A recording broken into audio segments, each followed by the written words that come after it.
Hey guys, gwyned here, bringing you a replay from MPDC 19.6. Going to be looking at my Grixis Zombie Deck. This is round one. Hope you enjoy watching. Let's take a look here and take a look at my opener. Alright, so end up with this starting 7. My opponent did win the dice roll and choose to go first, and I end up keeping this hand. So opponent starts out with an Evolving Wilds. Pretty easy keep here. Got a couple lands. Got all my colors right away. Lots of different things I can do. Couple removal spells. Pretty good opener for me. Start out with a Guild Gate. Opponent fetches for a mountain and plays an island and passes the turn back.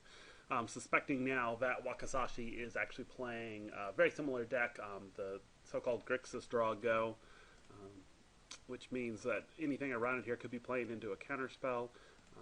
I think here just going to go ahead and use Bump. I'm actually not sure this is a great card for this deck. This is a pretty aggressive card, and I think in retrospect this is more of a control deck. So probably won't keep this in the future, but I only running a couple copies, but I don't think it's as great as it is. Gives you some nice reach. I don't think this is the right deck for it. But go ahead and bump my opponent and then pass the turn back. Into turn, opponent will think twice. Drawing a card, pass it back, of course, draw go. And I failed to find a land there, which is really unfortunate. All I can do here is actually pass. Don't have any plays, obviously. End of turn, opponent will cast a Forbidden Alchemy and discards fairies as well as the Fires of Undeath. So again, very similar kind of deck, really. Both of us are playing Grixis. He's more of a draw go. I do find the third land, which is great. I think here the play would be to pass and then do Forbidden Alchemy, especially if I can catch him without a counterspell. So he goes ahead and taps mana here, so I will now go ahead and use Forbidden Alchemy to draw myself a card. Looking at these here, Dead Reveler is a pretty easy choice here. Stitch Drake gets dropped into the bin, and then I'll be able to Stitch Drake for Stitch Drake, play the Dead Reveler, got lots of options here. Oh, excuse me, I end up keeping the island because I can get, I suppose because I have Ghoul Collar Chant. I guess that makes sense. Drawing the land is going to be important, so excuse me. Yeah, I don't know. I'd have to think about that, whether that's the right, but probably given the land I was missing, that makes sense. Alright, so go ahead and throw the rest of those in there. He gets his thing twice done. Alright. And again, doing his draw go, play the island here. I am going to go ahead and run out the Stitch Drake here.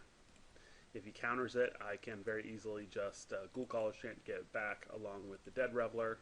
He does not counter it. That probably means he has a burn spell here that'll play. Let's see what he's got. Oh, Fairy Invaders. Okay, so he's got his Fairy Invaders on board. Wants to play that out rather than countering. And it does have the Pillar of Flame. He's going to go ahead and do a 2-for-1 here to get rid of it, which, you know, anytime your opponent needs 2 cards to take care of one of yours is pretty good. Obviously, it does remove it from the game as opposed to taking it from the graveyard, which definitely hurts a little bit. Go ahead and play the Swamp here. Only have the single Dead Reveler in there. Makes Ghoul Collar's Chant pretty awkward. Here, I think I'll go ahead and use Augur Spree to go ahead and get rid of the Fairy Invaders. See if he's got a counter for that. He does. And then from here, I'm going to go ahead and use Silent Departure, get it off the board, force him to use a whole nother turn to get it back in play if that's what he wants to do. He does, immediately passes. I draw into a Guild Gate, which I will play. Going Faithful Suit here, lets me get something in the graveyard to get more value out of my Ghoul Collar's Chant.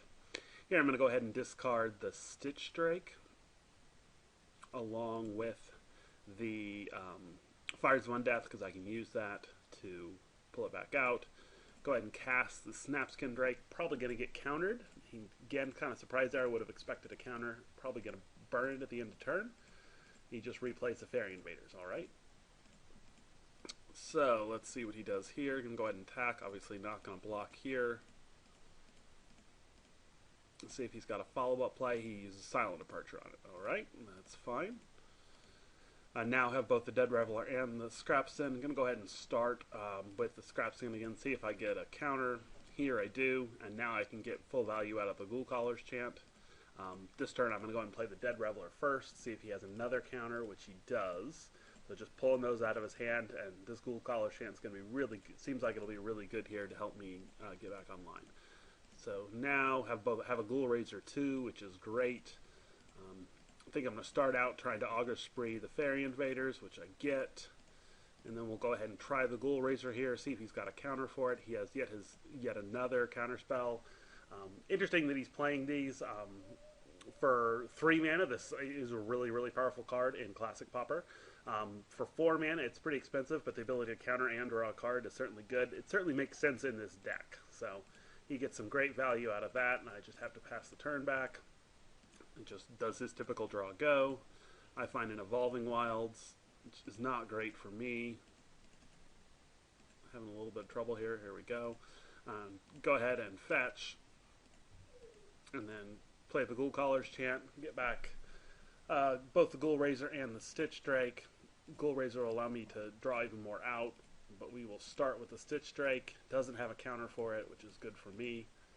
He goes ahead and finds his swamp, passes the turn back. Find a Butcher Ghoul, which is decent, not great in this particular matchup since he is not playing a lot of creatures.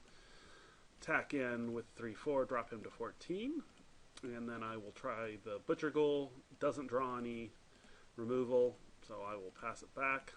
End of turn, he is going to go ahead and play Fires of Undeath. Oh, excuse me, he's going to Forbidden Alchemy. Alright, so he will Forbidden Alchemy, dropping Searing Spear, Haunted Fengraf, and a Think Twice, which makes you think whatever he kept must be pretty good. Because those are pretty good cards to discard. He doesn't do anything. Find a Transguild. Go ahead and swing in here for 4. See if he's got his play. Goes ahead and does Searing Spear on the Stitch Drake. And then has an Electrickery. So, 2 for 2 basically, but I get the Butcher Ghoul back. And then I can go ahead and play out the Ghoul Raiser here. He probably has a counter. He does. Is that his 4th Essence Scatter? 1. I guess it's only his 2nd. I thought he'd play more than that. I guess the cancels have been pretty good here. Yeah, he's had a lot of counter spells. Very powerful. Go ahead and play my Transguild here, and obviously just pass the turn back. I do have enough here to be able to, let's see, I guess I have 1 Fires of Death plus 2 bumps. So I'm getting pretty close to the point where I should be able to start knocking him out. He does a Think Twice. Unfortunately, just draw another land. Hit him for 2 here. Go ahead and play the Evolving Wilds and pass the turn back. And here he's gonna go ahead and use another Forbidden Alchemy. Now, Fires of Undeath to get rid of the Butcher Ghoul. And then in response, I'm gonna go ahead and play out my Forbidden Alchemy here. Draw a card here. I think I will end up taking, the Forbidden Alchemy because that'll just let me keep drawing. And now I have 2 Fires of Undeath plus 2 bumps. It's questionable whether I should have played the first Forbidden Alchemy. It might have been better to start using the removal I already have in here. I don't necessarily need to draw more cards. This would be 3, 6, that'd be 8. So getting pretty close there to being able to kill to burn him out. That might have been a better use of my mana. Here I will go ahead and play the Highborn Ghoul, see if he has a counter for it. He does, which is unfortunate. Gets to draw a card out of that. Play my second Forbidden Alchemy. Here, going to go ahead and take the Forbidden Alchemy again. Can immediately play it. Drawn pretty deep here. Here, go ahead and take the the Butcher Ghoul, because if he kills it, I get better value out of it. It's questionable there. The Highborn Ghoul might have been better, simply because it is a little faster clock.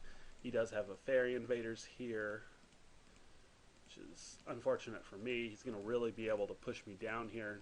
Hopefully, I'm going to have to draw into something pretty good here. End up having here just to do a double Fires of Undeath, just to get rid of the Fairy Invaders. And this is actually the only creature he plays, so I've gotten 3 of them. So at this point I'm feeling pretty good about the fact that he'll have a hard time killing me. He does have the Think Twice, and then plays it again. I've got a couple creatures here. I am going to go ahead and use Bump, and then play the Snapskin Drake. And he has yet another counter for it. He's definitely playing a lot of counters, has had a lot of draw here. It's going to be close whether he's going to be able to burn me out or not. Find the Highborn Ghoul.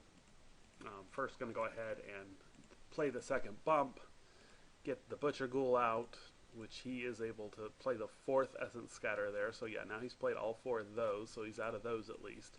but still has a ton of gas. Uses Geist Flame on me, and here probably has enough burn, unfortunately. Let's see, he's got the Geist Flame that he can replay. Looks like isn't there? I feel like there's a, maybe he already replayed it. So all he's got is the Geist Flame at the moment. Has a Pillar of Flame here, has another Pillar of Flame, so that's all 4 pillars.